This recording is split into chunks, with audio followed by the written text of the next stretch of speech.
마왕 등장.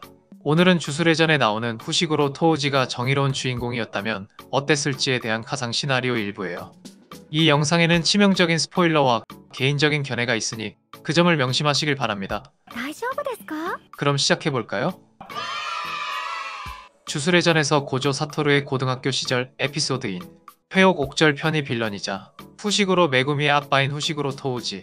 그는 3대 명문 가문인 제닌 가문에서 태어났지만 주력이 아예 없는 처녀주박 상태였기에 가문 사람들에게 배척을 받았죠. 하지만 주력이 없는 대신 신체 능력이 인간을 뛰어넘는 피지컬 기프티드를 가졌기에 솔직히 제닌 가문 술사 중 가장 전투력이 높은 사람이라고 해도 무방합니다.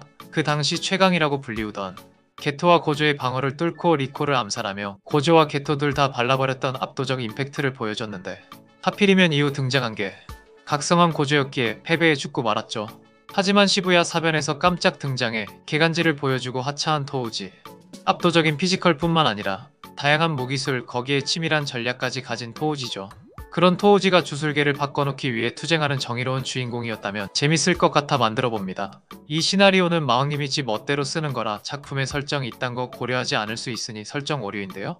이딴 소리 하지 좀 말고 오타 같은 잡다한 실수가 있을 수도 있으니 그냥 그런갑다 하고 보시길 바랍니다. 그럼 마왕 시나리오 시작하겠습니다. 3대 명문 가문인 제닌 가문에서 태어나게 된 토우지는 유년 시절의 첫 기억이 바로 부모의 실망이 담긴 차가운 시선이었죠. 보통 주술사들은 어린 나이에 스스로 주력에 대한 것을 알 수 있고 수준 높은 주술사들은 다른 아이에게 잠재력이 있는지 없는지 쉽게 알 수 있었기에 토우지에게서는 주술사의 재능이 없다는 걸 단번에 알았습니다. 그래서 토우지는 항상 주술을 쓸 수 있는 사촌들과 차별을 당해왔고 토우지의 사촌들은 그런 집안의 분위기 탓에 토우지를 괴롭히는 것에 대한 죄책감이 전혀 없었죠. 그러다 토우지는 화가 머리 끝까지 나 그 사촌들을 좁혀버렸는데 그 사촌들은 주력을 가지고 있음에도 토우지에게 전혀 상대가 되지 않았습니다. 토우지의 부모와 친척들은 그 모습을 보고서 토우지가 처녀주박으로 피지컬 기프티드를 받았다는 걸 알게 되었죠. 토우지는 자신이 주력을 가진 또래 사촌들보다 훨씬 강하다는 걸 인증했으니 대우가 달라지지 않을까 기대를 했지만 제닌가의 어른들은 아무리 지금은 네가 또래들보다 강하다고 하더라도 결국 넌 주술사가 될 수 없는 몸이니 우리 집안의 명예를 실추시킬 뿐이라며 앞으로 그 힘을 쓰지 말고 조용히 지내라고 했습니다. 토우지는 집안 어른들의 말처럼 최대한 조용히 지내며 커갔지만 그렇게 성장을 하면서 더욱 강한 힘을 얻게 되었고 분명 주변에 있는 술사들은 자신보다 약한데 왜 항상 자신이 이렇게 무시받고 살아야 하는지 도무지 이해를 할 수 없었죠. 그래서 토우지는 이 지긋지긋한 곳에서 빠져나가야겠다는 생각을 했습니다. 하지만 이렇게 빈손으로 나가는 것은 너무 억울하다며 제닌 가문이 지하 무기고에 들어가게 되었죠. 제닌 가문의 아이들은 주술고전에 입학할 때 강력한 힘을 가진 주구를 하나씩 선물로 받는 전통이 있었기에 토우지는 나도 한 2개쯤은 챙겨가도 문제 없겠다고 생각해 손에 잡히는 주구 몇 개를 가지고 나갔습니다. 그 뒤 토우지는 여러 잡다한 일을 해결해주는 해결사를 하게 되었는데 사라진 고양이를 찾아주는 것부터 시작해 학폭에 당하는 아이를 구제해주거나 불륜 현장을 습격한다거나 범죄 조직이 숨겨놓은 물건을 찾아온다거나 하는 일들을 했죠. 그러다가 점점 일이 어려워지며 주술사와 싸워야 하는 임무까지도 받았지만 토우지는 압도적인 실력으로 상대가 주술사라고 한들 완벽히 미션을 수행해냈습니다. 그러다가 어느 날 토우지에게 어떤 임무가 들어왔는데 그것은 바로 아마나이 리코라는 여중생을 주술사에게서 구출해오는 것이었죠. 아마나이 리코는 부모가 모두 죽고 고아인 상태로 살아가고 있는데 주술계의 정점이자 결계를 이루고 있는 텐겐이라는 주술사가 새로 몸을 갈아타기 위해 선택된 아이라고 했습니다.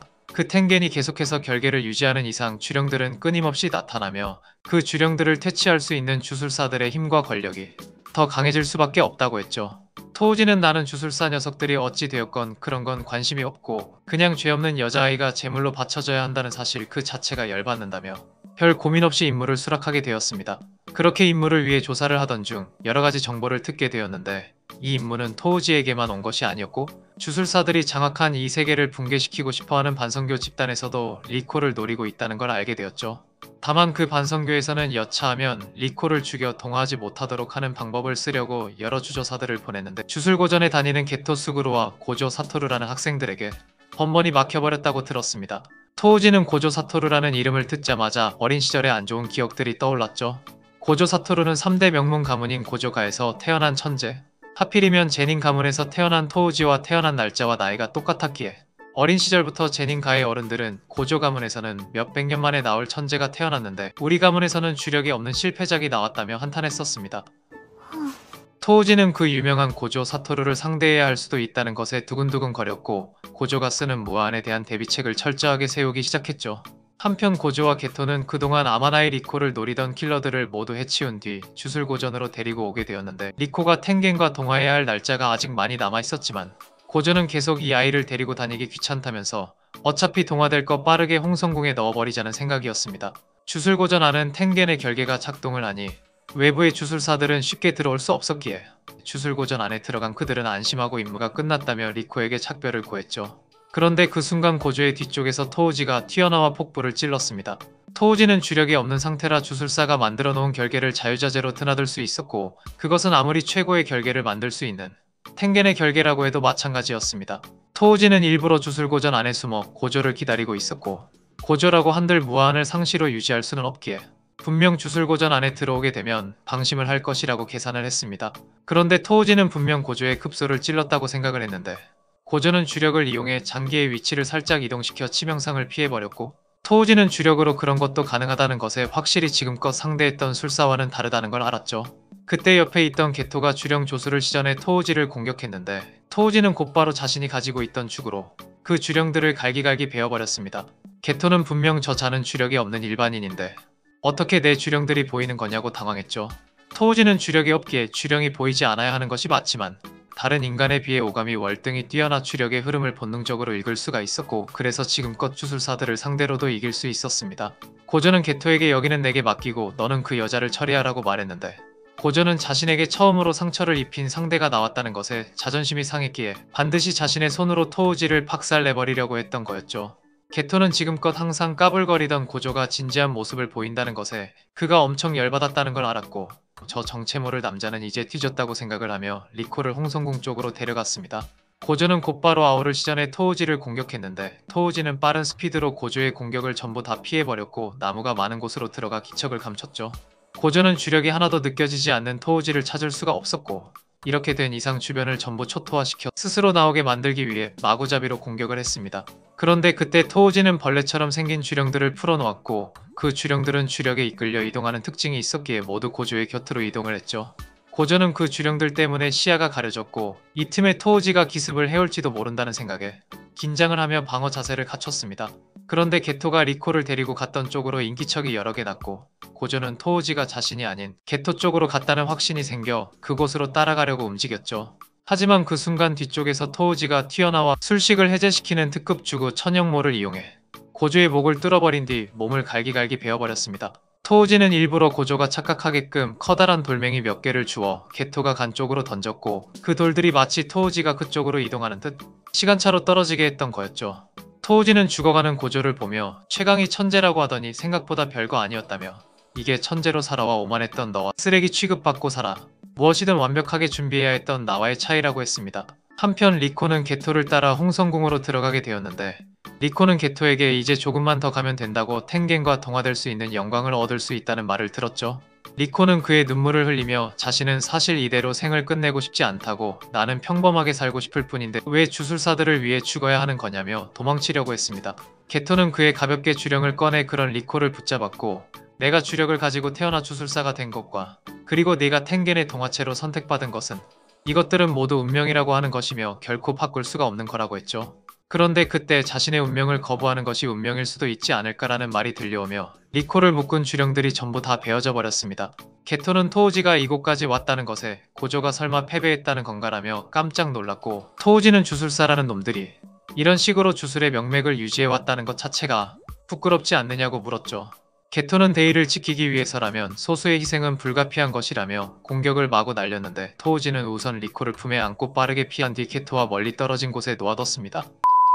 그 뒤 토우지는 리코의 반대쪽으로 뛰어가 게토를 유인했고 게토는 여러가지 주령들을 소환해 토우지를 공격했지만 토우지는 손쉽게 그 주령들을 베어버렸죠.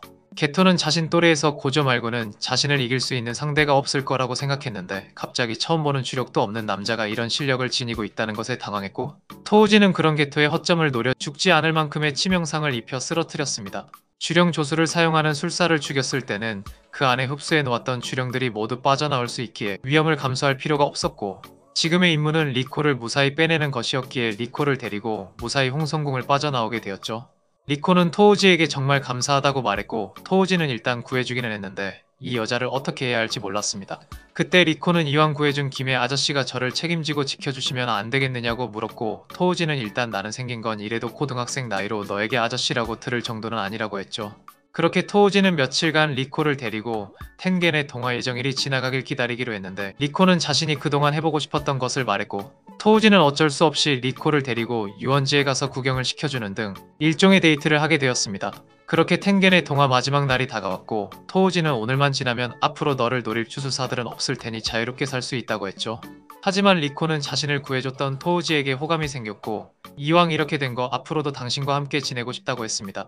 그런데 그 순간 토우지는 엄청난 위화감을 느끼게 되었고 뒤를 돌아보니 고조 사토루가 부활해 그들을 바라보고 있었죠. 토우지는 분명히 죽였는데 어떻게 살아있는 건지 놀랐고 고조는 뇌가 파괴되지 않았기에 죽어가는 순간 주력의 이치를 깨닫고 반전술식을 시전할 수 있었다고 했습니다.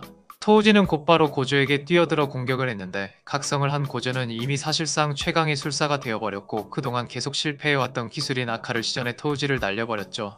하지만 토우지는 엄청난 피지컬로 그 공격들을 견뎌냈고 다시 저번 싸움처럼 기척을 숨긴 뒤 고조를 기습하려고 했습니다.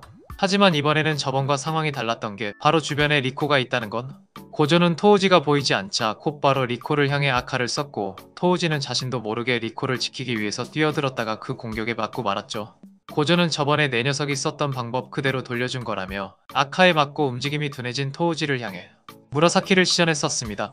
토우지는 그 압도적인 공격에 폭부를 뚫려버리고 말았고 고조는 너 덕분에 각성할 수 있었다며 나를 최강으로 만들어줘서 고맙다고 한 뒤 리코를 데리고 시야에서 사라졌죠. 토우지는 점점 희미해져가는 의식 속에서 결국 리코를 지키지 못했다는 것과 결국 주술사에 의해 죽게 된다는 사실에 분노가 들끓었습니다. 이렇게 죽을 수는 없다며 나는 운명을 반드시 뒤바꿀 거라고 발악을 했는데 그 순간 토우지는 머릿속에서 번쩍하며 무언가의 이치를 깨달았고 그렇게 마지막 힘을 짜내자 곧 이어 의식을 잃게 되었습니다. 어느 정도 시간이 흘렀나 토우지는 눈을 떴고 이곳은 지옥인가 라고 생각을 했지만 일어나 보니 고조의 공격에 맞고 꿰뚫린 폭부가 재생해 있었고 옆에는 식신목견 2마리가 토우지 곁을 지키고 있었죠. 토우지는 이게 어떻게 된 일인가 싶었는데 자신의 몸 안에는 주력이 흐르고 있다는 걸 알았습니다. 그리고 자신의 옆에 있던 옥견들은 제닌 가문의 최강의 술식인 십종영법술이라는 것을 알았죠. 하지만 토우지는 주력을 조절해 아예 이전의 처녀주박 상태로도 다시 만들 수 있었기에 주력을 이용해 십종영법술을 사용할 수도 주력을 없애 피지컬 기프티드를 사용할 수도 있었습니다. 토우지는 고조가 죽음의 순간에서 각성한 것처럼 자신도 각성을 해냈다는 걸 알았고 어서 고조를 쫓아가 리코를 되찾아야겠다는 생각을 하며 이 시나리오 일부가 끝이 나게 되죠. 이번 시나리오에서는 토우지의 나이를 고조와 같게 설정하고 피지컬 기프티드의 십종영법술까지 사용할 수 있는 진정한 고조의 라이벌로 만들어봤습니다. 이 시나리오를 끝까지 보고 싶다면 좋아요 많이 눌러주시고 조회수와 좋아요 숫자 적으면 이것도 다른 시리즈처럼 조기 연재 종료될 수 있어요. 부디 풀버전까지 갈 수 있기를. 그럼 마왕은 이제 퇴장.